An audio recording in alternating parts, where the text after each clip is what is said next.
Saudara, jelang laga melawan Tiongkok di Stadion Utama Gelora Bung Karno pada 5 Juni mendatang, 32 pemain dipanggil untuk jalani pemusatan latihan di Bali. Menariknya, momen ini jadi ajang comeback-nya 4 anak hilang masuk dalam skuad Garuda Calling. Siapa saja anak hilang itu? Berikut beritanya.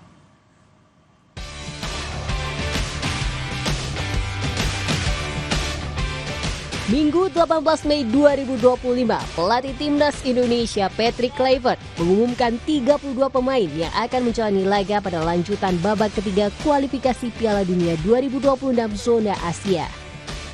Di pertandingan terdekat, tim Garuda bakal menghadapi Tiongkok di Stadion GBK Jakarta 5 Juni 2025. 5 hari berselang atau 10 Juni 2025, CIZS dan kolega bakal bertandang ke negeri Sakura, markas Jepang di Suita City Stadium. Ketua PSSI Erick Thohir ingin tim Garuda mendunia.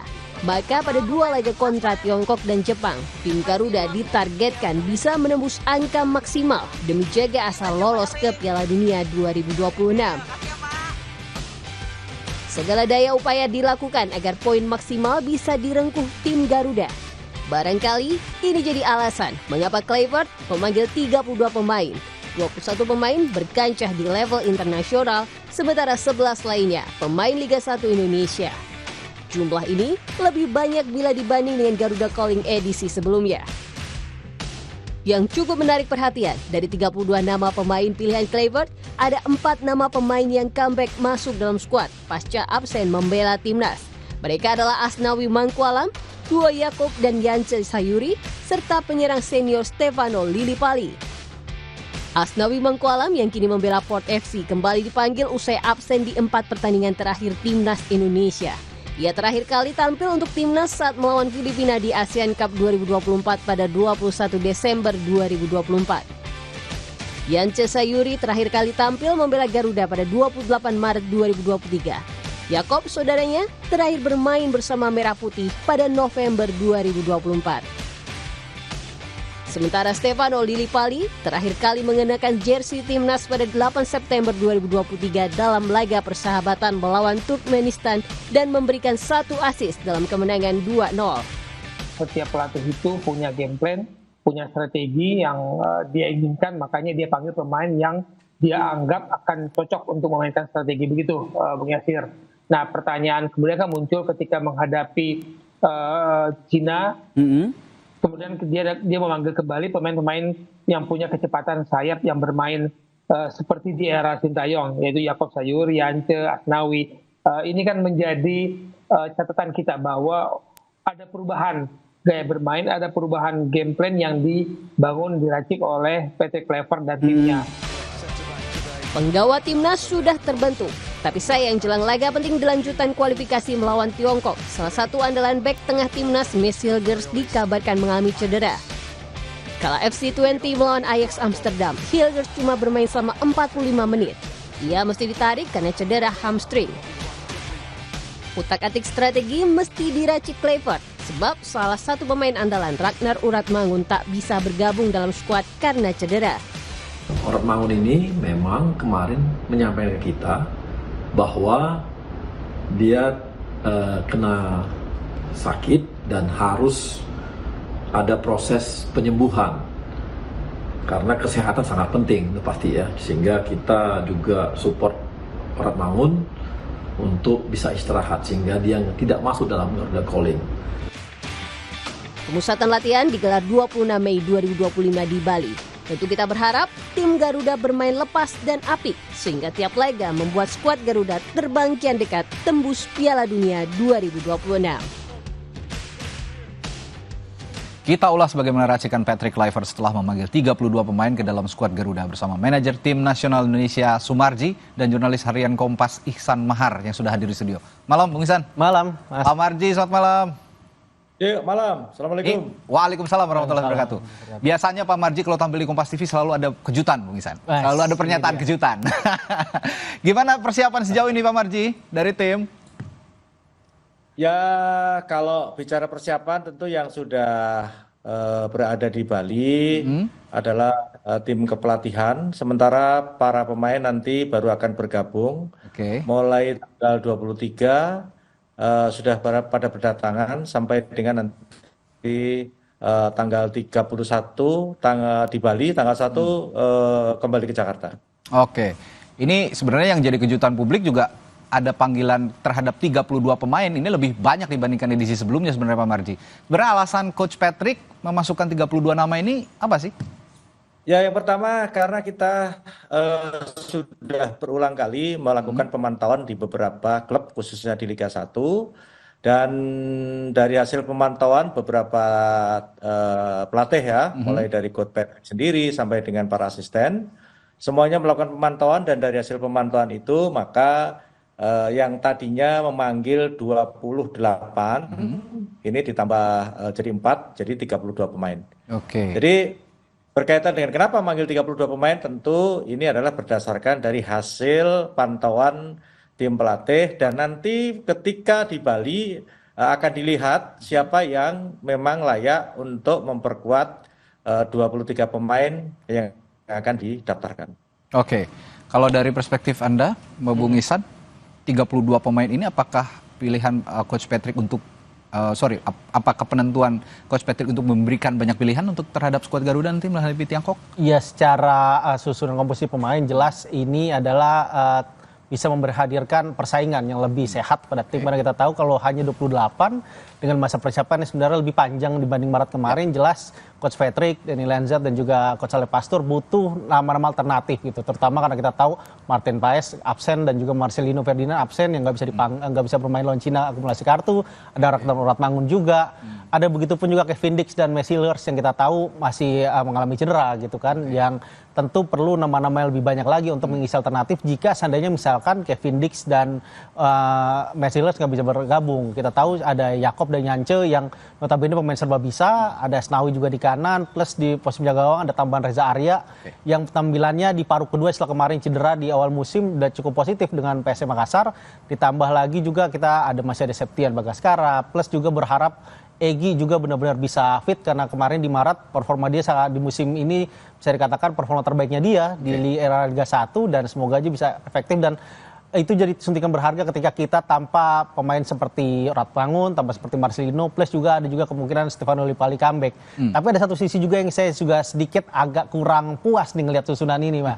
Kenapa? Karena salah satu pemain yang cukup impresif di musim ini, Beckham Putra di Persib yang mainnya sangat bagus, juga mencatatkan penampilan yang paling baik lah dalam era profesionalnya dia di Persib, 6 gol 3 assist dan bawa Persib juara juga dan juga memberikan gol-gol penting seperti melawan Persija dan Bali dalam bawa Persib juara di Liga 1 musim ini nggak kelihatan gitu, nggak panggil ya.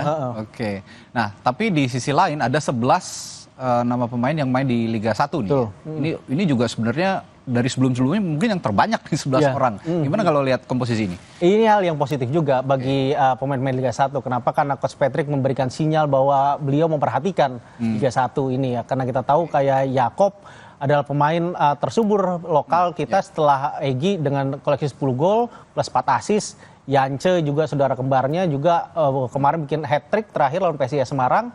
Udah bikin 7 gol, back sayap paling produktif juga di Liga 1. Ditambah ada Sananta yang sebenarnya dirumorkan akan gabung ke tim Brunei di PNM dan mulai main dimulai Mei ini dan juga musim depan di Malaysia, dan kita lihat bahwa ini adalah pemain yang memang punya jam terbang yang juga bagus di level internasional. Reza Arya mungkin belum debut di timnas tapi udah membela PSM di ajang internasional, itu hal yang positif dan juga mereka masing-masing punya bekal lah untuk membela timnas di laga Cina dan lawan Jepang ini. Oke. Nah, ini selanjutnya nanti saya akan juga tanyakan ke Pak Marji nih, 4 orang pemain yang sebelumnya pernah merasakan bermain di timnas, tapi lama juga tidak bermain, akhirnya sekarang terpanggil lagi. Ada Stefano Lillipali, ada Sayuri Brothers ya, Yance dan Yakob, lalu juga ada Asnawi. Nah, apa alasan utama memanggil 4 pilar yang pernah, ya, kalau orang sepak bola Indonesia bilangnya anak hilang katanya. Dulu pernah ada, hilang, sekarang balik lagi. Apa alasan Coach Patrick memanggil 4? Kita masih memperbincangkan persiapan timnas Indonesia yang akan menghadapi Tiongkok pada 5 Juni nanti di Jakarta di Gelora Bung Karno. Saya masih bersama dengan manajer timnas Indonesia Pak Sumarji dan Bung Ihsan Mahar, jurnalis harian Kompas. Saya tadi bertanya ke Pak Marji. Pak Marji, ada 4 anak hilang katanya kalau pecinta sepak bola Indonesia bilang. Sempat masuk di timnas, sekarang masuk lagi. Ada Asnawi, Mangkualam ada Sayuri Brothers, Yakob dan siapa? Satu lagi? Yakob dan Yance, sorry, agak lupa. Yakob dan Yance sering tertukar. Dan satu lagi juga ada Stefano Lillipali.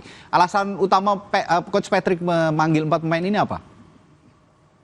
Baik, jadi yang pertama, seperti tadi di awal saya sampaikan bahwa ini adalah berdasarkan dari pantauan beberapa pelatih yang sudah memantau secara langsung di pertandingan-pertandingan, baik itu Malut melawan siapa, termasuk Borneo melawan siapa, termasuk Asnawi. Ya, jadi yang pertama berkaitan dengan 2Y ini, Yakob Yance.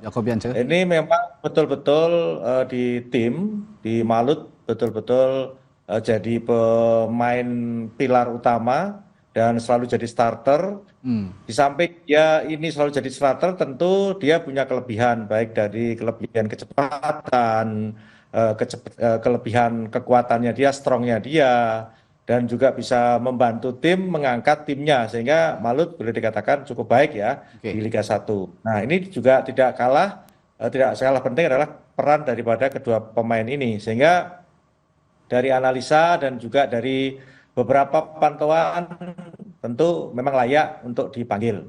Terus yang kedua berkaitan dengan pemanggilan Asnawi, memang ini kan yang pertama kan posisi Asnawi ini kan Kevin beberapa pemain kan ini ya butuh mengisi pada posisi itu. Tetapi kembali lagi itu juga nanti akan dilihat kembali apakah di posisi itu ada berapa orang, karena kita lihat di posisi itu cukup ada 3 orang, sehingga mungkin nanti akan tentu ada pilihan-pilihan lain. Kan banyak pilihan. Selanjutnya Lillipali ya, Lillipali kita lihat, kita juga tahu bahwa di klubnya di Borneo cukup baik ya, bisa membuat performa Borneo itu di beberapa kali game di Liga 1 itu cukup baik, walaupun kita lihat bahwa usianya sudah boleh dikatakan 35 tahun ya kalau nggak salah, sehingga di usia yang segitu dia masih mampu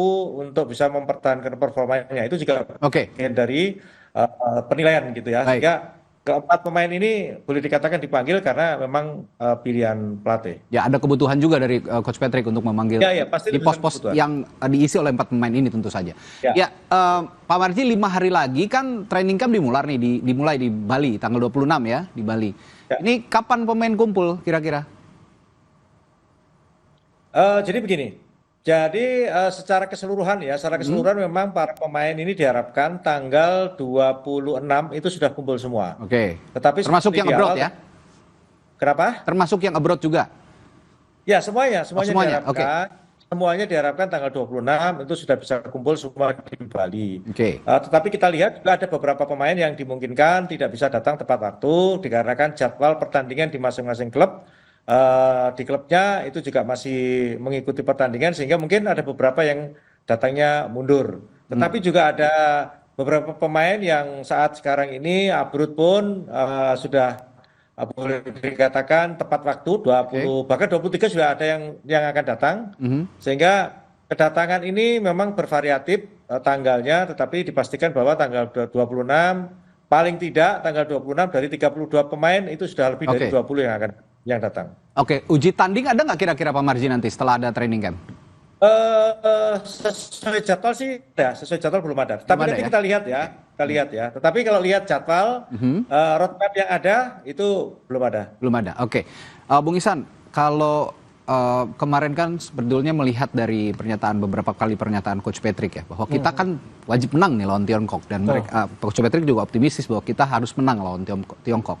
Nah, realistisnya kalau melawan Tiongkok menang, bagaimana lawan Jepang? Karena ada juga desas-desus katanya Jepang bakal nurunin tim kedua karena mereka sudah lolos lebih dulu. Gimana nih? Iya, mungkin emang paling realistis lawan Jepang kita dapat imbang di Osaka gitu kan, meskipun itu akan sulit. Jepang bermain dengan tim kedua bahkan tim ketiga pun juga tentu masih akan sulit ya? Bagi kita. Di satu sisi Jepang juga tentu akan mengejar poin penuh. Kenapa? Karena jelas ini akan mempengaruhi poin mereka dan nanti di peringkat FIFA yang akan mempengaruhi undian nanti di bulan Desember. Dan tentu jadi tidak mungkinlah Jepang akan bermain setengah hati nih di Osaka, apalagi di depan pendukung mereka sendiri. Nah kalau melihat kembalinya sejumlah pemain yang hilang tadi nih, saya bahas juga kalau tadi sudah sama Pak Marji, saya bahas sama Bung Ihsan. Ini apa yang bisa kita harapkan dari 4 pemain ini? Adakah bisa memberi warna yang lain dari bentuk permainan sebelumnya? Kalau dilihat dari yang komposisi yang ada gitu, misalkan Yakob dan Yancho misalkan, kita kalau melihat di game melawan Australia dan juga lawan Bahrain, kita kekurangan pemain yang bisa lakukan improvisasi, terutama dari sisi saya. Pemain yang bisa dribble bola, pemain yang berani menghadapi 1 lawan 1. Itu hanya kelihatan ketika lawan Bahrain ada Urat Mangun di situ, gitu kan. Dan ketika lawan Australia kita kehilangan ketika kita tertinggal, tidak ada pemain yang bisa memecah kondisi. Dan Yance dan Yakob punya kemampuan itu. Dan itu bisa jadi nilai positif bagi 2 pemain ini, yang syukur-syukur terutama Yance bisa fit ketika karena kita tahu terakhir Yance dipanggil di timnas bulan Mei untuk laga bulan Juni tahun lalu.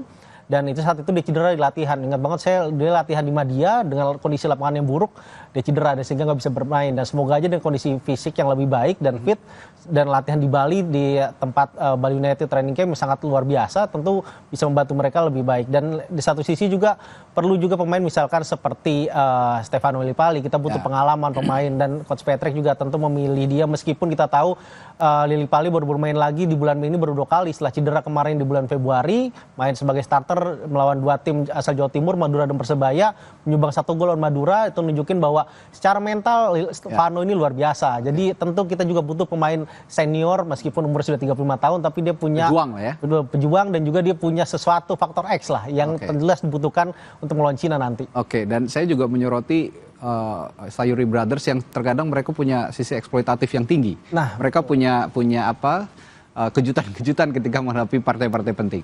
Pak Marji, saya juga ingin tanya, ini tadi juga sudah disinggung oleh Bung Ihsan soal kondisi May Silher sekarang dan juga kondisi Martin Paes. Nah, apakah May Silher saat ini sudah ada update beritanya bagaimana? Jadi sampai dengan saat ini semuanya masih on schedule dan tiket juga sudah kita siapkan dan belum ada pemberitahuan lebih lanjut berkaitan dengan para pemain. Intinya bahwa pemain yang kita panggil 32 pemain itu semuanya sudah menyampaikan bahwa siap datang dan tiket sudah kita kirim ke para pemain. Termasuk May Silhers ya? Semuanya sudah kita kirim. Nah, kalau kondisi Martin Paes yang tidak bisa main lawan Tiongkok nanti, ini tentu saja kita masih punya Emil Audero. Kondisi Emil sejauh ini bagaimana? Pembicaraan terakhir di grup kondisinya baik-baik saja, tidak ada masalah apa-apa. Ya kita doakan mudah-mudahan di klubnya juga tidak ada apa-apa sehingga bisa ke Jakarta tepat sesuai dengan jadwal tiket yang sudah kita siapkan. Ya, tentu saja kita berupaya sekuat tenaga meraih poin maksimal melawan Tiongkok. Dan tadi meskipun agak kurang realistis, tapi kita juga harus punya upaya untuk bisa imbang minimal melawan Jepang nanti ya di Osaka ya bermainnya. Osaka. Oke. Baik, terima kasih Pak Marji, Bung Ihsan telah berbagi informasi dan perspektifnya di Sapa Indonesia Malam hari ini. Sampai jumpa lagi Pak Marji, selamat malam.